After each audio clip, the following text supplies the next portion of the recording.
My childhood, ये जो part है, ये पार्ट एपीजे अब्दुल कलाम जी के ऊपर आधारित है। जैसे हम लोगों ने ऑलरेडी एक पार्ट का पढ़ाई लिखाई किए थे, एल्विन प्रिस्ली के बारे में पढ़े थे, हम लोगों ने अल्बर्ट आइंस्टाइन के बारे में पढ़े हैं। So you are getting a lot of knowledge about the famous personalities. तो स्ट्रेट आपके स्टोरी में आ जाते हैं। स्टोरी क्या बता रहा है? स्टोरी क्या बता रहा है? स्टोरी बता रहा है कि I was born into a middle class family in the island town of Rameswaram, the erstwhile Madras. तो अभी जिसका नाम चेन्नई हुआ है, एक जमाने में उसका नाम था मद्रास। तो वही पार्ट का यहाँ पे जिक्र किया जा रहा है। तो रामेश्वरम में उनका जन्म हुआ। उनके पिता का नाम था जलाउद्दीन।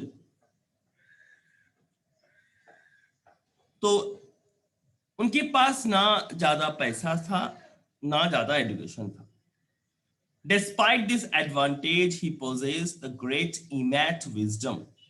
Innate मतलब है कोई आपके जन्म से कोई चीज जो आपके साथ हो। It's a inborn quality that he or she have. Sorry, he or she has. Now, he had an ideal helpmate in my mother, आशी अम्मा। तो आइडियल हेल्पमेट का मतलब क्या है? एक पत्नी एक पति का साया होता है। तो हर एक काम में अब्दुल कलाम सर के जो पिताजी थे और उनके जो माताजी थे, दोनों के अंदर बहुत सुंदर अंडरस्टैंडिंग था, तालमेल था। और उनकी माँ आशी अम्मा बोल के यहाँ पे समझाया गया है।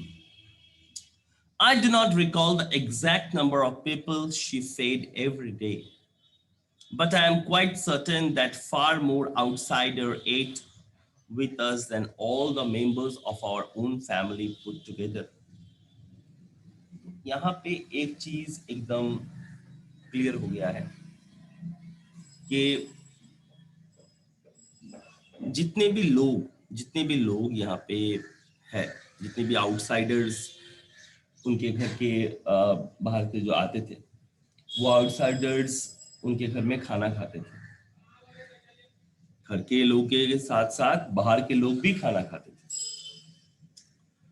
I was one of many children, a short boy with rather undistinguished looks. Undistinguished look का मतलब यहाँ पे है थोड़ा अलग, उनके फैमिली के स्ट्रक्चर के अनुसार। Born to a tall and handsome parents, we lived in our ancestral house. तो पूर्वजों के घर जो उनके पूर्वज के घर थे, वही पूर्वज के घर में रहते थे, जो कि मिडिल ऑफ 19th सेंचुरी तक बनाया गया था। और ये पक्का घर था जो लाइमस्टोन ब्रिक से बना हुआ था। और ये था कहाँ पे? ना मॉक स्ट्रीट में था, रामेश्वरम में। My austere father used to avoid all inessential comforts and luxuries. तो उनके जो पूर्वज, उनके जो दादा परदादा थे, वो धन संपत्ति होते हुए भी उनको लग्जरीज में बर्बाद करना या लग्जरीज में पैसे को उड़ाना नहीं चाहते थे। Okay, now however all necessity were provided for in terms of food, medicine or clothes. तो जो जरूरत के सामान है, जो एसेंशियल नीड्स है, वो सारे एसेंशियल नीड्स यहाँ पे पूरे होते थे। In fact, I would say mine was a very secure childhood, both materially and emotionally. तो अब्दुल कलाम सर यहाँ पे बताना चाहते हैं कि वो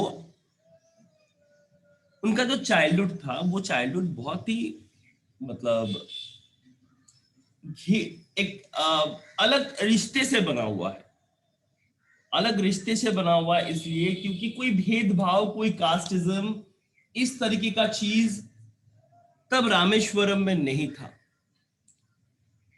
हिंदू मुस्लिम ये नाम के थे और आज भी नाम के ही है। कुछ लोग एक दूसरे के प्रति जो हेटनेस होता है, इस हेटनेस के कारण से उसको कभी कभी रिलीजियन का नाम दे देते हैं, कभी कभी चमड़े का रंग दे देते हैं। अब ये डिपेंड करता है, आप अगर वर्ल्ड हिस्ट्री पढ़ रहे हैं या आगे पढ़ेंगे तो आपको इस सब चीजों के बारे में आइडिया आहिस्ता आहिस्ता होता रहेगा कि ये कास्टिज्म, ये रेसिज्म, ये सारे इंसानों के बनाया हुआ चीज है। 1939 में second world war broke out हुआ, जिसके लिए हुआ था वो था नाजी। तब उनका उम्र था 8 साल। For reason I have never been able to understand, a sudden demand of turmeric seeds erupted in the market. I need to collect the seed and sell them to a provision shop on Mott Street. तो अचानक 1939 में जब world war breakout हुआ तो तब एक sudden demand बढ़ गया टर्मिन सीड्स का। और अब्दुल कलाम सर क्या करते थे ना, उस सीड्स को कलेक्ट करते थे और उसको मॉक स्ट्रीट में एक दुकान था, उस दुकान को बेचा करते थे और दिन का उनको एक आना मिल जाता था। My brother in law Jalauddin would tell me stories about the war, which I would later attempt to trace in the headlines in Dinamani. तो आपको ये पार्ट समझना पड़ेगा कि वर्ल्ड वॉर जब चल रहा था तो उसके जो न्यूज थे, वो न्यूज उनके जो ब्रदर इन लॉ थे वो उनको पढ़ के सुनाते थे। कहां से ना, दिनामणि बोल के एक आर्टिकल से। Our area being isolated was completely unaffected by the war. तो रामेश्वरम का वो पर्टिकुलर पार्ट के ऊपर किसी तरीके का कोई भी प्रॉब्लम अराइज नहीं किया, किसी भी तरीके का कोई प्रॉब्लम अराइज नहीं किया। The first casualty came in the form of the suspension of the train halt at Rameshwaram station. तो पहला कैजुअलिटी क्या आया ना, ट्रेन्स को बंद कर दिया गया, या रामेश्वरम स्टेशन हॉल्ट जो स्टेशन होता है, रामेश्वरम स्टेशन से पहले रामेश्वरम हॉल्ट होता है, उसके बाद रामेश्वरम आता है। तो रामेश्वरम हॉल्ट स्टेशन पे ट्रेन रुकना बंद कर दिया पहले कैजुअलिटी के। अब ये जो इनके जो ब्रदर इन लॉ है, ये पेपर का बिजनेस करते हैं। अब एक आदमी ऐसा चाहिए जो आदमी उस स्टेशन पे खड़ा रहे और जब भी वो पेपर ट्रेन से फेंका जाएगा वो उस पेपर को कैच कर ले, और ये काम का जिम्मेदारी दिया गया हमारे अब्दुल कलाम जी सर को। Now the newspaper now had to be bundled and thrown out from a moving train on the Rameshwaram road between Rameshwaram and Dhansukodi. That forced my cousin Shamsuddin, who distributed newspaper in Rameshwaram, to look for a helping hand to catch the bundles, and as if naturally I filled the slot. जैसे मैंने आपको बताया वही part यहाँ पे same तरीके से बता रहा है। Shamsuddin helped me earn my first wages. देखिए इस बात का एक अलग महत्व है। इंसान का पहला कमाई उसको सारा जीवन याद रहता है।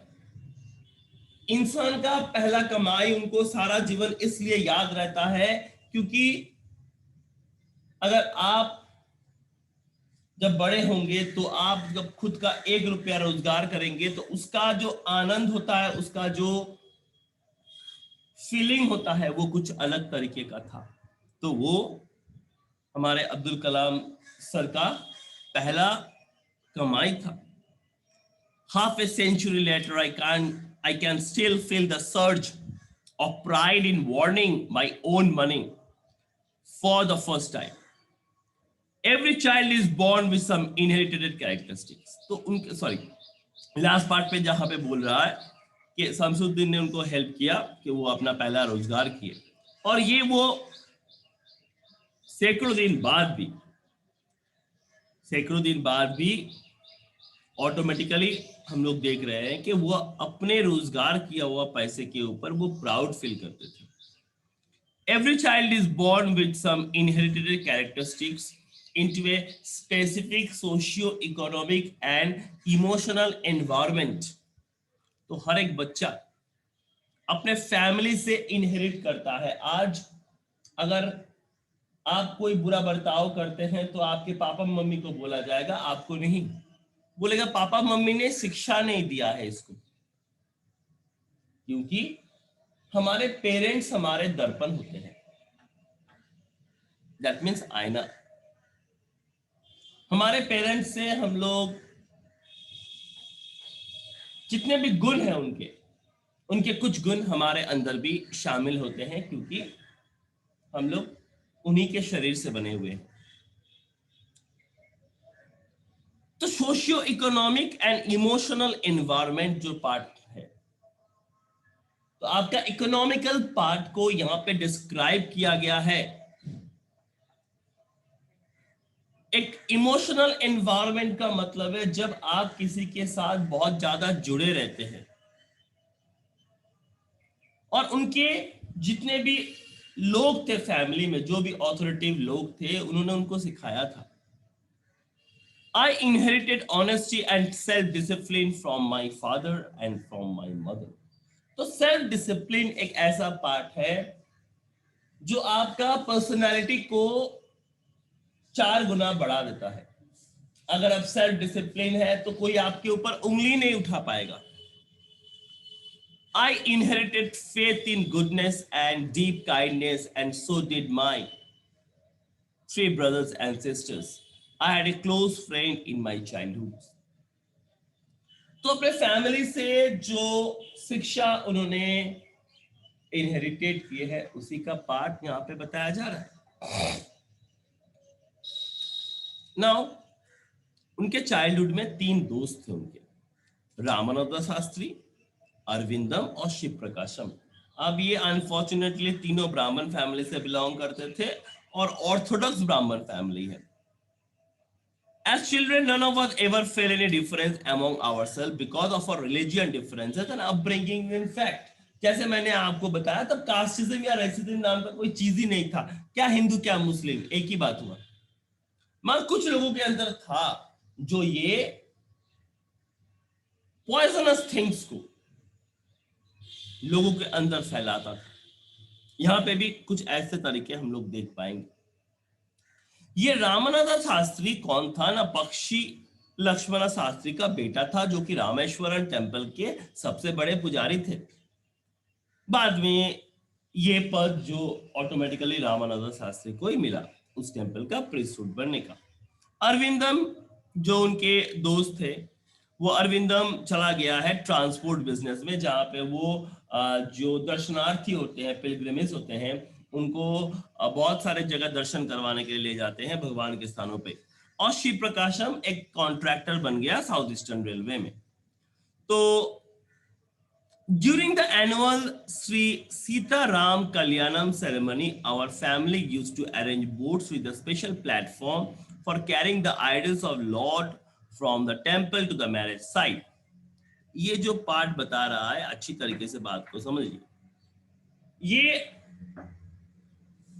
साउथ का एक फेमस बोल सकते हैं फेस्टिवल है, जहां पे राम सीता का विवाह होता है। और ये राम सीता का विवाह, ये जो सेरेमनी है, ये बहुत धूमधाम से मनाया जाता है और ये होता है राम तीर्थ पे। ये एक पॉन्ड के बीचों बीच सिचुएटेड एक जगह है और इनके लिए बोट्स जो जाते हैं, ये बोट्स कहां से जाते हैं ना, अब्दुल कलाम जी लगाते हैं या उनके घर के जो सदस्य हैं वो लगाते हैं। उस बोट के ऊपर बैठ के राम जी का मूर्ति सीता मैया को शादी करने जाते हैं। Events from the Ramayana and from the life of the prophets were the bedtime stories my mother and grandmother would tell the children in our family. तो प्रॉफिट मोहम्मद के स्टोरीज, रामायण के स्टोरीज रात को सोने के समय, जैसे आप लोग टीवी देखते हैं या मोबाइल देखते हैं, तो उनके पास तब ये साधन नहीं था। आइदर बुक पढ़ो या स्टोरी सुनो। तो ये स्टोरी सुनाते थे उनके ग्रैंडफादर, उनके ग्रैंडमदर्स और उनके mummy. One day when I was in 5th standard at the Rameswaram elementary school, तो रामेश्वरम एलिमेंट्री स्कूल में क्लास 5 में मैं पढ़ाई कर रहा हूँ और एक नया टीचर आया है हमारे स्कूल में। और नॉर्मली अब्दुल कलाम सर मुस्लिम थे, तो वो एक कैप पहनते थे और उस कैप को देख के उस टीचर को लगा कि हाँ ये तो मुस्लिम है, तो ये ब्राह्मणों के लाइन में क्यों बैठा हुआ है, जिसके पास में रामानंद शास्त्री बैठा हुआ है जो कि एक सेक्रेट थ्रेड पहना हुआ है। ये सेक्रेट थ्रेड का मतलब है जनेऊ। The new teacher would not stomach a Hindu priest son sitting with the Muslim boy. तो ये बात उसको हजम नहीं हुआ कि एक हिंदू लड़का एक मुस्लिम ब्राह्मण के साथ बैठा हुआ है, सॉरी एक हिंदू ब्राह्मण के साथ एक मुस्लिम लड़का बैठा हुआ है। In accordance with our social ranking, as the new teacher saw it, I was asked to go and sit in the back bench. और अब्दुल कलाम सर को उस पहले बेंच से उठा के लास्ट बेंच में बिठा दिया गया। I felt very sad, and so did Ramananda Shastri. He looked utterly downcast as I shifted to my seat in the last row. The image of him sweeping when I shifted to the last row left a lasting impression on me. तो ये उनके दोस्त रामानंद शास्त्री रोने लग गए क्योंकि उसके सबसे अजीज दोस्त को उसके पास से हटा दिया गया है। जब आप स्कूल में बैठते हैं तो आप अपने फ्रेंड्स के पास बैठना पसंद करते हैं कि छोटा मोटा बात होगा क्लास के बीच में तो हम लोग एक साथ बात करेंगे। बट अगर आपके टीचर आके उस फ्रेंड को बैक पे बिठा देते हैं, आपको सामने बिठा देते हैं, यू फील वेरी बैड। आप पूछते हैं सर क्या सारा दिन हम लोग यहीं पे बैठेंगे या सिर्फ एक पीरियड के लिए। So that was the part that the childhood part highlights. So after school we went home and told our respective parents about the incident. अब ये बात थोड़ा बढ़ गया है क्योंकि लक्ष्मण शास्त्री ऐसा आदमी नहीं था। उनके लिए हिंदू क्या मुस्लिम क्या, उनके लिए एक ही धर्म था, वो था इंसान का ब्लड का रंग लाल होता है तो हम लोग सब समान हैं। अब मैं भगवान बोलता हूं, आप अल्लाह बोलते हैं, वो चेतन बोलते हैं, इससे कोई फर्क नहीं पड़ता है। ईश्वर एक है। हमारे पूजा करने का तरीका अलग है, उनको नमाज पढ़ने का तरीका अलग है। अगर मैं बाइबल के ग्रंथों के बारे में बोलूं, उनका प्रेयर करने का मोड अलग है। हर लोग उसी ईश्वर को ही पूज रहे हैं। Lakshman Shastri summon the teacher in our presence, और तुरंत उस टीचर को बुलाया गया। Told the teacher that he should not spread the poison of social inequality and communal intolerance. Inequality का पार्ट आपको यहाँ पे हाईलाइट नहीं करना है। इनइक्वालिटी मतलब है जब आपको इक्वल राइट्स नहीं दिया जाते हैं। आप जिस समाज में रहते हैं उस समाज में आपको इक्वल राइट्स देना चाहिए। जब आपको इक्वल राइट्स नहीं मिलता है तो उस समाज में रहने का कोई अर्थ नहीं है। कम्युनल इंटॉलरेंस का मतलब क्या है? एक तरीके से बोल सकते हैं कि भेदभाव का जो पाठ है। तो रामानंद शास्त्री जब उनके पापा लक्ष्मण शास्त्री से ये बात बोले तो उनका एक ही बात था कि क्यों, किस लिए आप बच्चों के अंदर ये पॉइजन फैला रहे हैं? ये पॉइजन फैलाने का हक आपको नहीं है। उन्होंने टीचर को कहा कि आप चुपचाप माफी मांगिए। अगर आप माफी नहीं मांगते हैं तो आप रामेश्वरम छोड़ के चले जाइए। Okay. Not only did the teacher regret his behavior, but a strong sense of conviction Lakshmana Shastri conveyed ultimately reformed the young teacher. और अच्छी संगति में रहते रहते हम लोगों को अच्छा होता है। और ये पाठ यहाँ पे भी हुआ। On the whole, the small society of Rameshwaram was very rigid in terms of segregation of different social groups. इतने छोटे जगह में इतने ज्यादा सोशल डिफरेंसेस नहीं था. अब उनके एक साइंस टीचर थे अब्दुल कलाम सर के, उनका नाम था सुब्रमण्यम अय्यर. वो भी एक ऑर्थोडॉक्स ब्राह्मण फैमिली से बिलोंग करते थे, मगर उनकी जो बीवी थी वो कंजर्वेटिव थी, मतलब है छूत अछूत हिंदू मुस्लिम, and was something of a rebel. He did his best to break the social barriers to that people from the varying background could mingle easily. He used to spend hours with me and would say, Kalam, I want you to develop so that you are on par with the highly educated people of the big cities. तो वो चाहते थे कि Abdul Kalam sir अपने पैरों पे खड़ा हो और कुछ ऐसे काम वो करे, कुछ ऐसे काम करे जिस काम को देख के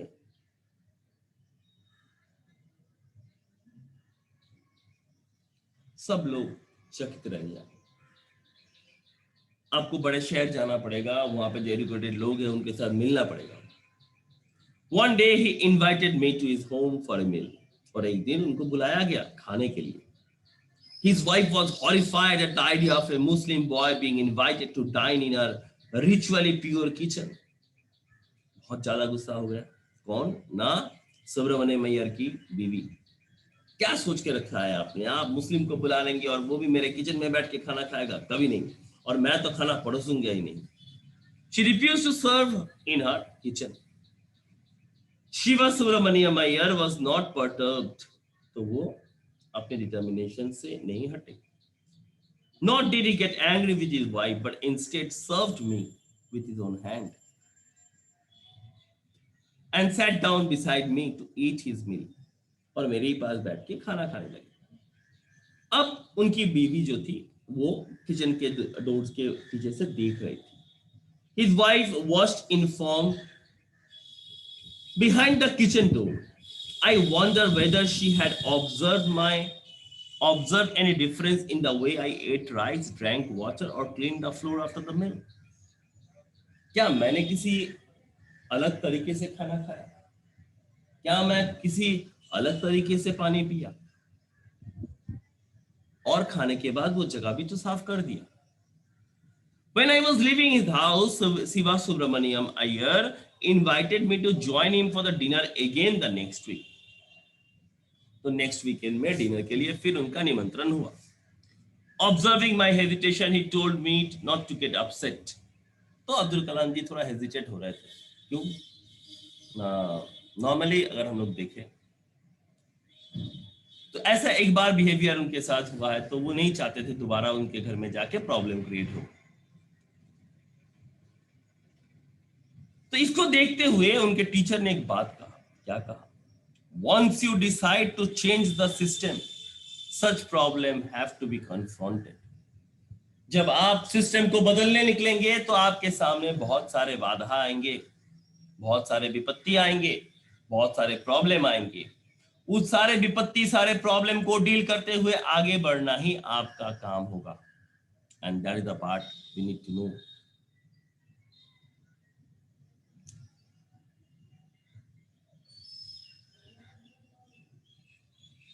Now,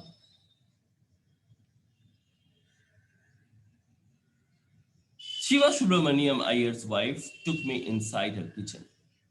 जब वो नेक्स्ट वीक विजिट किए उनके घर तो उनकी बीवी उनको अपने किचन में ले गई और अपने हाथों से खाना परोस के खिलाया. So see how the minds can be changed. अगर सही एजुकेशन और सही तरीके का नॉलेज मिले तो हम लोग इस पार्ट को चेंज कर सकते हैं. Then the Second World War was over and India's freedom was imminent. Indians will build their own India, declared Gandhiji. The whole country was filled with an unprecedented optimism. I asked my father for permission to leave Rameshwaram and study at the district headquarters of Ramananthapuram. Automatically, Aahista Aahista तब quit India movement शुरू हो रहा था और गांधी जी ने declare कर दिया है कि अब हम लोग अपना इंडिया बनाएंगे। और तब तक अब्दुल कलाम जी बड़े हो चुके हैं और उसको हायर स्टडीज के लिए रामनाथपुरम पहुंच गए वो। He told me as if thinking aloud, Abul, I know you have to go away to grow. इनके पापा कह रहे हैं, Does the seagull not fly across the sun, alone and without a nest? He quoted Khalil Gibran to my hesitant mother. Your children are not your children. They are the sons and daughter of the life longing for itself.